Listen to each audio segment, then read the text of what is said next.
Hi everyone, my name is Hakan and today I'm showing you how to implement the strategy pattern. So the strategy pattern is a behavioral design pattern which lets you define a family of algorithms, encapsulate each one of them into separate classes, and make them interchangeable. So this means that you can dynamically select which algorithm to use during runtime based on a given input by the client. So I've got this little API project set up which contains one endpoint for sending a payment request.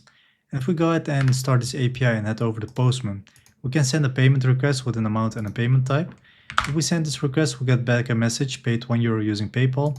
And if we change the payment type, we get a different message using credit card and using bank transfer. And a fourth one will result into an error, payment type is not supported. If we go back to the code and look inside of the payment context, so the payment context contains a method which takes in an amount and a payment type. And based on the payment type, we're picking the correct algorithm to use. Which in this case are just simple strings, but imagine these were complex algorithms, then these methods would be a lot bigger and this class would be a lot bigger. And at first sight, this class appears to be a simple and straightforward implementation.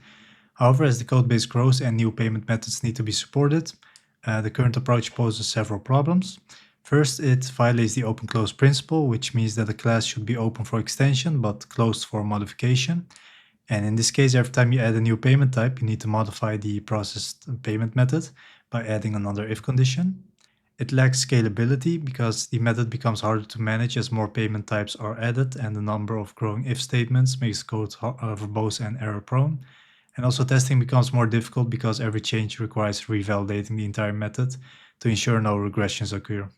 Also, there is very tight coupling because the payment context contains all the payment logic.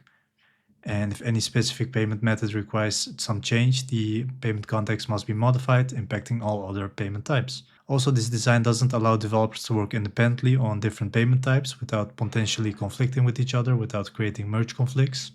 So we're going to solve all this by using the strategy pattern. So I'll start by deleting all this code and use an empty method.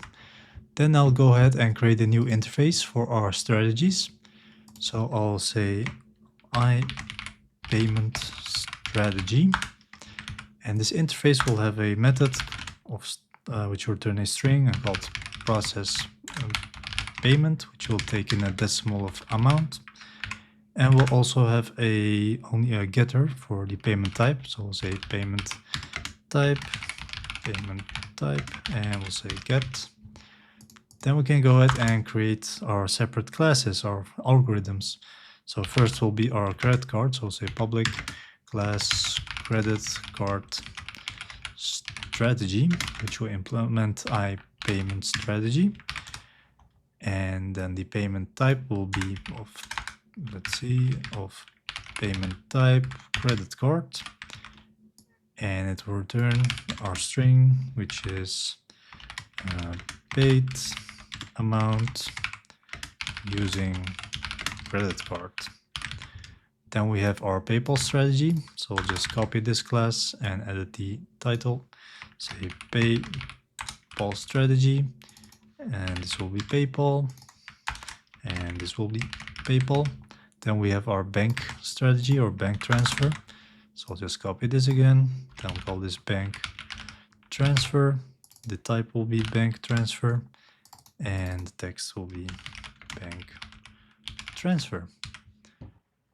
So now we need to inject these inside of the payment context, but first we need to register them inside of the DI container. So we'll say builder.services.add_scoped and add scoped payment strategy. Then we have our credit card strategy, and then we have our other two strategies, the PayPal strategy and the bank transfer strategy.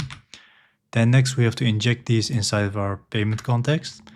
And we'll do that by first we'll create a private field of type dictionary with the payment type as the key and the process or the strategy as the value. So this will be payment strategy.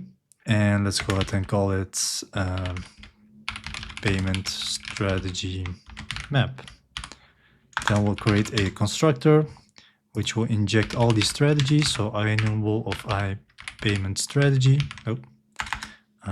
Payment strategy, call it payment strategies. Then we'll say the payment strategy maps equal to payment strategies.toDictionary, and as key we'll be using the payment type, which we also added to the interface. Then next, inside the process method, all we have to do is say if the payment strategy map try get value, then we use the payment type, and if it is true, then we'll get the payment strategy, and if it's not, then we'll throw a new error, throw new not supported exception saying payment type is not supported. And if it is, then always say return payment strategy dot process payment amount.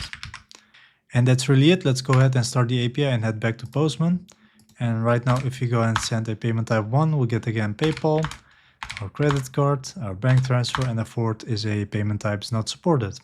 So let's say right now we want to add a new payment type, let's say cryptocurrency. All we'll do is go to the payment type, add a new payment type here. Let's say 4, and this will be cryptocurrency. Then next to our payment strategy, we'll create a new payment strategy, which will be cryptocurrency. So we'll change this to cryptocurrency, change this to crypto, and let's call this using cryptocurrency. And to our payment context, we have to make absolutely no changes. So this will stay exactly the same. We just right now added a new payment strategy. All we have to do is add it to the DI container. So we'll say crypto strategy. And let's go ahead and start the API, head back to Postman. Where we had a payment types not support error, if we send a request now, we'll get paid €1 using cryptocurrency. So we extended our payment context, or actually we just extended our family of algorithms, and that algorithm also gets injected inside the payment context. And using the payment type, which is provided from the client, we're getting the correct payment strategy from the dictionary we're setting up. And if we can find it, then we're returning the result of that. And if we can't, then we're throwing a not supported exception. So the strategy pattern allowed us to keep our payment context the same, not change it in any way. We're just only creating new implementations of the payment strategy. Then we're adding that to the DI container, and the rest stays exactly the same. So that's really the power of the strategy pattern. Thank you for watching, and I'll see you next time.